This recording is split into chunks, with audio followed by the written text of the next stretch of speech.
नमस्कार फ्रेंड्स, तुमच्या सगळ्यांचं पुन्हा एकदा स्वागत आहे माझ्या यूट्यूब चॅनलवर। आज आपण पुन्हा कटवर्क शिकतोय का। ह्याच्या आधीच्या व्हिडिओमध्ये आपण जरीचा थ्रेड वापरून कटवर्क केलं होतं। आज आपण हे मनी लावलेत व जरीचा थ्रेड दोन्ही वापरून कटवर्क करणार आहे। मी इथे मनी लावून घेतलेले आहेत। या दोन ठिकाणी पुन्हा मी मनी लावायचं दाखवते तुम्हाला कशा पद्धतीने लावायचे। माझ्या चॅनलला लाईक, शेअर आणि सबस्क्राइब करायला विसरू नका। मी इथे कॉटनचा थ्रेड वर घेतलेला आहे व ट्यूलिपची सुई घेतलेली आहे व हे मी मनी घेते एकदम लहान व मी इथे एक एक किंवा दोन दोन मनी मी लावणार आहे।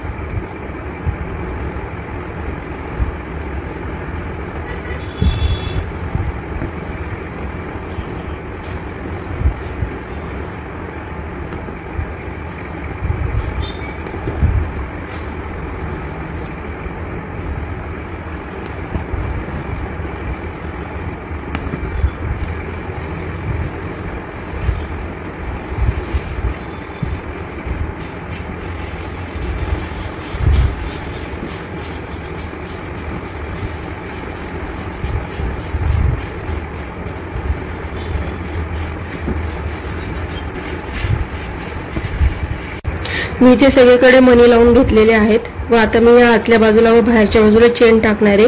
अशीच चेन मी सगळीकडे टाकून घेतलेली आहे आतमध्ये व बाहेरच्या बाजूला। आपण कटवर्क करतोय। याच्या आधीच्या व्हिडिओमध्ये आपण चेन टाकून त्याच्यावर झिगझॅग स्टिच टाकली होती, तशी आज आपण टाकणार नाही। आपण फक्त एक सिंगल चेन टाकतोय व मनी लावलेले आहेत व त्याच्या आतमधून नंतर कापड कट करणार आहे। तुम्ही हवं तर तुम्ही डबल चेन टाकू शकता किंवा चेन मनी लावल्यानंतर तुम्ही ह्याच्यावर क्रॉस स्टिच टाकले तरी देखील चालते, पण आज आपण ती टाकणार नाहीये। आपण डायरेक्ट कटवर्क करणार आहे।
मी इथे मागच्या बाजूने फेविकॉल लावून खाली कापड चिटकून घेतलेलं आहे का तर ते हलू नाही जात व पिना पण लावलेल्या आहेत। तुम्ही इथे पाहू शकता मी खालच्या बाजूने फेविकॉल लावून हे कापड चिटकवून घेतलेलं आहे व पिनांनी पण ते सिक्युअर केलेलं आहे।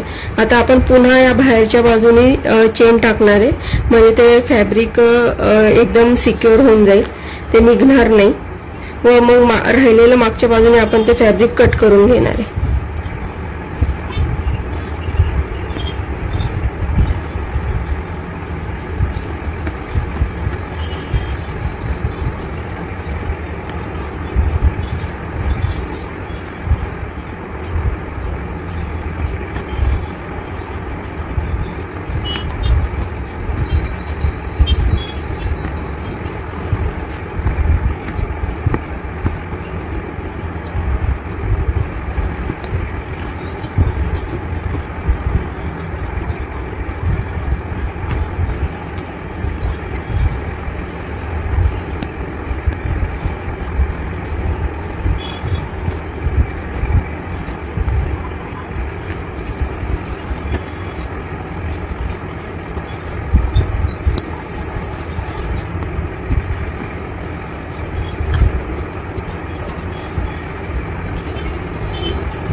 आपली बाहेरून पूर्ण चेन टाकून झालेली आहे। आता आपण बॅक साइडने कापड कट करणार आहे।